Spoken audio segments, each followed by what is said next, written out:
నగరి పట్టణంలో గత 30 సంవత్సరాలుగా పూలు అమ్ముకుని జీవించే వారి సమస్యలు పరిష్కరించాలని కోరుతూ ఈ రోజు నగరి మున్సిపల్ కమిషనర్ కి సిపిఐ పార్టీ పట్టణ కార్యదర్శి వేలన్ అధ్యక్షతన వినతి పత్రం ఇవ్వడం జరిగింది. ఈ సందర్భంగా ఏఐటియుసి జిల్లా ప్రధాన కార్యదర్శి కోదండయ్య మాట్లాడుతూ గత 30 సంవత్సరాలుగా పూల వ్యాపారమే జీవనాధారంగా చేసుకుని జీవిస్తున్న సుమారు 30 కుటుంబాల మహిళా కార్మికులను ఆదుకోవాలని కోరారు. ఈ కార్యక్రమంలో సిపిఐ పార్టీ పట్టణ కార్యదర్శి వేలన్, నాయకులు రవి, పూల వ్యాపారస్తుల సంఘం నాయకులు సౌజన్య, శ్యామల, కాంచన, త్రివేణి, జయంతి, తేన్మూలి పాల్గొన్న మహిళలు నగరి మున్సిపాలిటీ పరిధిలో నగరి బస్టాండ్లో ప్రతిరోజు నిత్యం గత 30 సంవత్సరాలుగా పూలు అమ్ముకొని సుమారు 30 కుటుంబాలు వాళ్ళ కుటుంబ జీవనం గడుపుతూ ఉన్నారు.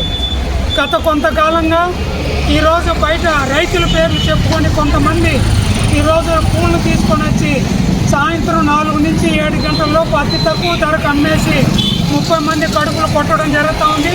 దీన్ని తీవ్రంగా ఏఐటీసీగా మేము ఖండిస్తున్నాం. వాళ్ళు కూడా బతకాలి, మేము వాళ్ళని వ్యతిరేకించలేదు. కానీ ఇక్కడ ఉన్నటువంటి 30 కుటుంబాలు కూడా న్యాయం చేసే విధంగా అధికారులు చర్యలు తీసుకోవాలని ఈరోజు కమిషనర్ గారికి వినతి పత్రం ఇవ్వడం జరిగింది.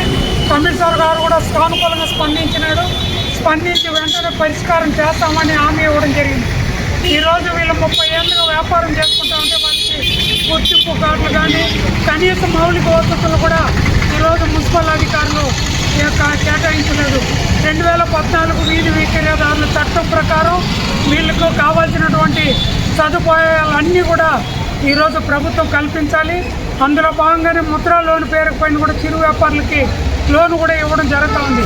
కొంతమంది తీసుకొని కట్టుకున్నా కూడా ఈరోజు వ్యాపారాలు లేకుండా లోన్ కట్టలేని పరిస్థితుల్లో కూడా ఆ కుటుంబాలు ఇబ్బంది పడుతున్నాయని ఈ సందర్భంగా తెలియపరుస్తున్నాం. అధికారులు కూడా కమిషనర్గా సానుకూలంగా స్పందించినారు కాబట్టి వీళ్ళు 30 కుటుంబాలకు కూడా న్యాయం చేయాలని ఏఐటీసీగా మేము డిమాండ్ చేస్తాం.